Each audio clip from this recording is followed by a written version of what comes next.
Question में बोला गया कि एपी के प्रथम 22 पदों का योग निकालना। ध्यान समझिएगा, इन्होंने बोला कि एपी के प्रथम 22 पदों का योग निकालो। अच्छा एक बात बताओ मुझे, अगर योग निकालना होगा, योग मतलब एसएन निकालना होगा, एसएन का तो मतलब ये हो गया कि एन पदों का योगफल। लेकिन अगर बोल रहा है कि 22 पदों का, तो ये हो जाएगा।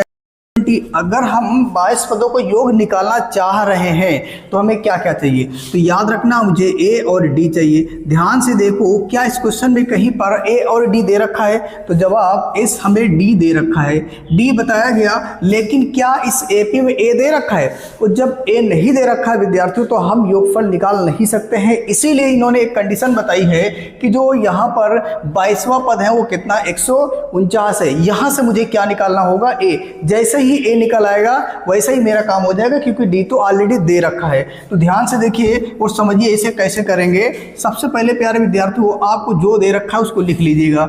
यानी यहाँ इन्होंने बोला कि 22 पदों को योग निकालना है, तो S20 बराबर क्वेश्चन मार्क कर दीजिएगा, कोई दिक्कत नहीं। इन्होंने बोला डी बराबर 7 है, तो बिल्कुल सही है, डी बराबर आप 7 लिख लीजिएगा। आगे ध्यान से सुनना, 22वां पद याद रखिएगा। आप लोग जानते हो कि जो एनवा पद होता है वो एन से निकलते हैं, और अगर 22वां पद की बात कर रहा है तो A22 लिखेंगे। और यहाँ पर प्यारे विद्यार्थियों ध्यान से देखिएगा, ये जो 22वां पद A22 दे रखा है वो 149 दे रखा है। अच्छा अब एक बात बताओ, यहाँ से आप जानते हो कि जो एनवा पद होता है उसका सूत्र क्या होता है, तो यहाँ से आप सिंपली AN बराबर A plus N-1 into D. यहाँ तक कोई दिक्कत नहीं होनी चाहिए। ध्यान से समझिएगा, जहाँ देखो यहाँ A है बिल्कुल सही, लेकिन यहाँ पर 22 है और यहाँ पर N है, तो आपको ये समझ में आ गया जहाँ पर N है वहाँ पर 22 होना चाहिए, क्योंकि हमको 22वां पद निकालना है। तो ध्यान से देखिएगा, A22 बराबर कितना हो जाएगा, यहाँ A, तो A नहीं दे रखा है, छोड़ दीजिएगा। और यहाँ पे प्यारे विद्यार्थी एक चीज और देखो, यहाँ N तो यहाँ N, अगर यहाँ 22 तो यहाँ पर भी 22 होना चाहिए। और D कितना दे रखा है, ध्यान से देखो 7 दे रखा है। आगे क्या करेंगे प्यारे विद्यार्थी, ध्यान से देखना, और ये A20 दे रखा है, कितना A22, मतलब ये 22 दे रखा है 149 बराबर A प्लस, इसको घटा लीजिएगा। जैसे ही आप घटाओगे तो कितना आएगा, 21 गुणे कितना हो जाएगा 7। प्यारे विद्यार्थियों यहाँ पे अब हम इसको करेंगे गुणा। ध्यान से देखिएगा, इसका इससे गुणा करोगे तो 7 एकम 7 हो जाएगा, और 7 दूनी कितना हो जाएगा 14 हो जाएगा, और यहाँ पे A प्लस रहेगा। ठीक है, मतलब ये आपको A साथ में चलता रहेगा। यहाँ से 149 में से आपको क्या करना है प्यारे विद्यार्थियों, 147 को घटा देना है, और बराबर कितना बचेगा A। बोलो बात क्लियर हो रही कि नहीं हो रही, यहाँ तक कोई दिक्कत नहीं होनी चाहिए। इसको मैंने गुणा कराया, एक बार फिर देख लीजिएगा, यानी कि 7 एकम 7, 7 दूनी कितना हो जाएगा 14 हो जाएगा, और ये आपका था, मैंने जैसा था वैसा लिख लिया। अब यहाँ पे क्या करेंगे, इसको मैंने इधर पक्षांतर कर दिया। तो ध्यान से देखिएगा, A बराबर ये आ गया 149 माइनस 147। अब आप यदि इसको घटा रहे होंगे तो 149 में से 147 घटा दीजिएगा तो 2 बचेगा। यानी आप ये कहोगे, सीधी सी बात ये है कि जो मेरे पास A है वो A कितना मिल गया प्यारे विद्यार्थियों 2। देखिए A मिल गया है और D मिल गया है। अब दुनिया का कोई भी पद पूछे कोई टेंशन वाली बात नहीं है, इसलिए क्योंकि यहाँ पे 22 पद यानी N भी तो मुझे दे रखा ना, 22 पदों को योगफल यानी 22 पद, यानी N कितना दे रखा है 22। तो ध्यान से देखना है। अब यहाँ पे करना क्या है, हमको निकालना है S22। तो S22 निकालने के लिए एक फार्मूला पहले लगा दीजिएगा। फार्मूला होता है प्यारे विद्यार्थियों N/2 ब्रैकेट में 2A और प्लस N-1 इंटू D हो जाएगा। यहाँ तक आप समझते जाइए, ध्यान से देखना है आपको। हमको निकालना है 22 पदों का योगफल। तो ध्यान से देखो, जहाँ पर N है वहाँ कितना रखना होगा, 22 रखना होगा। ध्यान से देखना, यहाँ पर हो जाएगा 22/2 होगा, और 2 इंटू A। ध्यान से देखो, अभी मैंने जस्ट A निकाल दिया 2, प्लस यहाँ पे देखिए N कितना लिखोगे 22, और यहाँ 1 इंटू D, और डी कहाँ चला गया जी, D आपका आ गया 7। अब इसे सॉल्व कर लीजिएगा, ये कट जाएगा, 2 एक कम 2, 2 एक कम 2, यानी कि मेरे पास आएगा यहाँ 11। अब आप क्या करोगे, आगे ध्यान से देखते जाइए, यहाँ 11 रहेगा, और ये 2 दूनी कितना हो जाएगा 4। इसको घटाओगे प्यारे विद्यार्थियों तो कितना आ जाएगा, आप बताओगे, यहाँ से 21 आएगा, और 21 का गुणा किससे करेंगे, 7 से। सिंपल सी बात है, 22 में से घटाओगे तो आपका 21 ही बचेगा। अब आगे इसको सॉल्व कर लीजिएगा, यहाँ से आपका आएगा 11, और यहाँ 4 आएगा, इसको गुणा करोगे 7 एक कम 7, और 7 दूनी कितना हो जाएगा 14। 11 हो जाएगा। और ये ध्यान से देखना है, 7 और 4 हो जाएगा, 11 का 1 हासिल 1 आ गया। और कुल मिला के देखो कि यहाँ पे देखो 147 है, 147 में आप 4 जोड़ोगे तो कितना हो जाएगा, 151 हो जाएगा। कितना हो जाएगा प्यारे विद्यार्थियों, 151 हो जाएगा। अब मुझे सिंपली इसको गुणा कर लेना है, जो आंसर आएगा वही मेरा फाइनल आंसर हो जाएगा। देखना 11 1 कम 11 हासिल कितना आ गया, 1। ठीक है, 11 25 55 और 1 हो जाएगा 56 हासिल कितना आ गया, 5। और यहाँ देखिए 11 1 कम 11 और 5 कितना हो जाएगा, 11 5 16 हो जाएगा। यानी प्यारे विद्यार्थियों मेरे पास S22 यानी कि 22 पदों का जो योग है वो आएगा 1661 आ जाएगा। ठीक है, अब आप इसे अच्छे से नोट करिए और अपनी नोट्स बनाते चलना है प्यारे विद्यार्थियों, और अच्छे से लिखते जाना और समझते भी जाना है। अब आप इसे अच्छे से पहले नोट कर लीजिएगा। विद्यार्थियों क्वेश्चन नंबर 8 देखते हैं, और ये भी बेहद आसान क्वेश्चन है, ध्यान से देखिएगा। क्वेश्चन 8 में क्या बोला, पहले आप इसे एक बार ध्यान से पढ़ लीजिएगा। क्वेश्चन बोला है प्यारे विद्यार्थियों की एपी के प्रथम 51 पदों को योग ज्ञात करना है। बिल्कुल कोई दिक्कत नहीं है। उन्होंने बोला कि दूसरा और तीसरा पद क्रमशः 14 और 18 है। एक बात बताओ, मुझे एपी के 51 पदों को योग ज्ञात करना है, मतलब इस 51 ज्ञात करना है। लेकिन योग ज्ञात करने के लिए प्यारे विद्यार्थियों क्या क्या चाहिए, तो जवाब फिर मुझे ए और डी चाहिए। ए और डी नहीं है मेरे पास। अच्छा एन भी चाहिए, तो एन तो मुझे दे रखा है ना 51 पदों का योगफल, कोई दिक्कत नहीं है। लेकिन सबसे पहले सवाल ये है कि हम ए और डी को निकालें, तो जैसे ही ए और डी आ जाएगा वैसे मेरा काम हो जाएगा। ध्यान से देखिएगा, सबसे पहले 2 कंडीशन दे रखी है। इन्होंने बोला कि जो दूसरा पद है वो कितना है, 14 है, और जो तीसरा पद है प्यारे विद्यार्थियों वो 18 है। ध्यान से देखिएगा, इन्हीं 2 कंडीशन का इस्तेमाल करके हम निकालेंगे ए और डी। चलिए सॉल्व करेंगे प्यारे विद्यार्थियों। आप चाहो तो यहाँ लिख लो, माना एपी का प्रथम पद ए और सार्वंतर डी है। ठीक है, आप यहाँ लिख लेना ऐसे, माना एपी का प्रथम पद ए व सार्वंतर डी है। उसके बाद में अब क्या करूंगा प्यारे विद्यार्थियों, ध्यान से देखिएगा।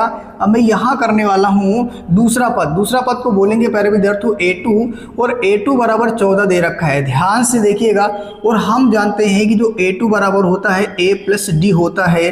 और आगे बढ़ेंगे, A2 की जगह पे 14 रख देंगे प्यारे विद्यार्थियों, और A प्लस कितना आएगा, D आएगा। इसे मान लेंगे समीकरण 1।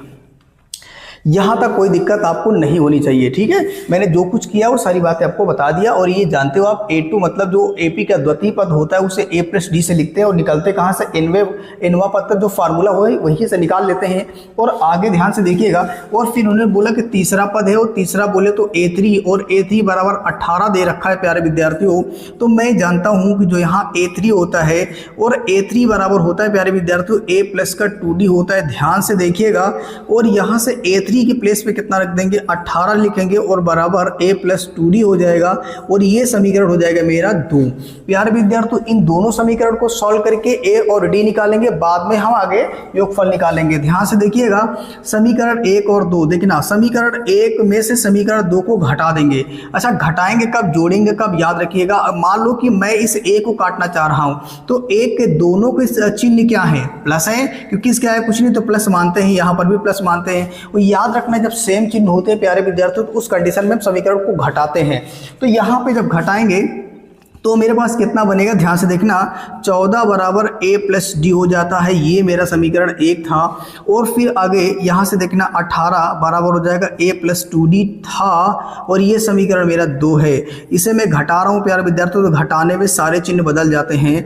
नीचे वाले जो प्लस होते हैं वो माइनस होते हैं, और जो माइनस होते हैं वो प्लस होते हैं। ध्यान से देखना, ये ऊपर प्लस का A है, नीचे का A है, कट जाएगा। यहाँ से आप घटाओगे तो यहाँ से बचेगा -4, और यहाँ कितना बचेगा, आप बोलोगे कि यहाँ से आएगा माइनस का D आएगा। ध्यान से देखिएगा, यहाँ 2D में से 1D घट जाएगा तो 1D बचेगा, और 1 लिखने की कोई ज़रूरत नहीं है। और यहाँ देखना ये नीचे वाली संख्या बड़ी है इसलिए मैंने माइनस लगा दिया, और यहाँ पर भी माइनस वाली संख्या बड़ी इसलिए माइनस लगा दिया, और यहाँ ये माइनस माइनस हो गया कैंसिल। तो यहाँ से आप आगे देखिएगा, यहाँ से मेरे पास D बराबर कितना आ गया प्यारे विद्यार्थियों, तो D बराबर मैंने निकाल लिया है 4। कितना निकाल लिया, 4।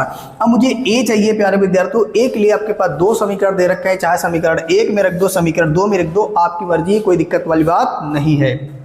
चलिए मैं समीकरण 1 में रख देता हूं। समीकरण 1 में D बराबर 4 रखने पर जैसे ही आप डी बराबर 4 रखोगे प्यारे विद्यार्थियों, तो समीकरण 1 के पास आ जाओ। बाकी और कोई बदलाव नहीं करना है, सिर्फ जहां पे आप मान रख रहे हो वहीं पे बदलाव करेंगे। डी के प्लेस पे 4 रखेंगे, इसको इधर उठा के लाएंगे प्यारे विद्यार्थियों, तो ये हो जाएगा 14 - 4 बराबर ए आ जाएगा।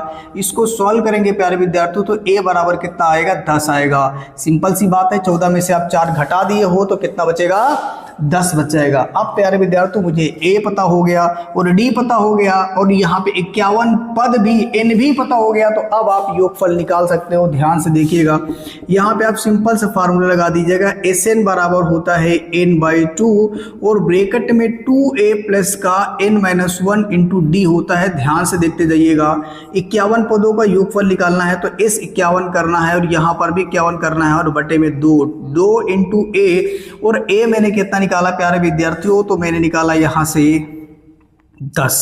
फिर यहाँ पे इसको सॉल्व किया तो n की जगह पे आप रखोगे कितना, 51 - 1 इंटू डी। ध्यान से देखो, और d मेरे पास कितना है, ये देखिए 4 है, तो मैंने यहाँ 4 रख दिया है। अब इसे सॉल्व कर लेते हैं प्यारे विद्यार्थियों, ध्यान से देखिएगा, s 51 हो जाएगा और यहाँ से देखना ये 51/2 रहने दो, कोई दिक्कत नहीं है।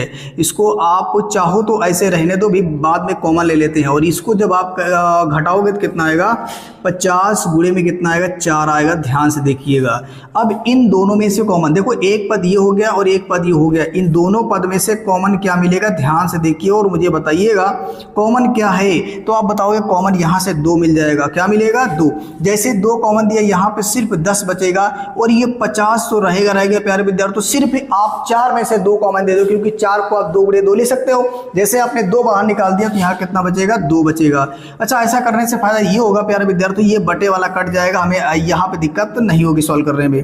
चलिए अब आगे देखते हैं, तो s 51 बराबर हो जाएगा 51, और यहाँ पे देखना ध्यान से प्यारे विद्यार्थी, यहाँ पे बच्चा गलती कर देता है, पहले जोड़ देता है, लेकिन हमको पहले जोड़ना नहीं, पहले गुणा करना है, याद रखिएगा। तो ये 50 दूनी कितना हो जाएगा, 100, कितना होगा, 50 दूनी 100 हो जाएगा। और प्यारे विद्यार्थी 100 में अगर 10 जोड़ेंगे तो कितना हो जाएगा, 110 हो जाएगा। अब आप इसको सिंपल गुणा कर लो, जो होगा वही मेरा प्यारा आंसर आ जाएगा। ध्यान से देखिएगा, यहाँ से देखना, इसको गुणा करो, 11 × 11। अच्छा, पहले आप 0 को लिख लो, कोई दिक्कत नहीं है। 11 × 11 हासिल आ गया 1, और 11 × 55, हाँ 11 × 55 और एक कितना हो जाएगा, 56, यानी हो जाएगा 51, 56, हाँ 56 10 हो जाएगा, कितना हो जाएगा, 56 10। एक बार फिर चेक कर लीजिएगा, आपने यहाँ पे 0 लगा दिया, ठीक है, 11 × 11 हासिल आ गया 1, और 11 × 55 1, और ये 56 हो जाएगा।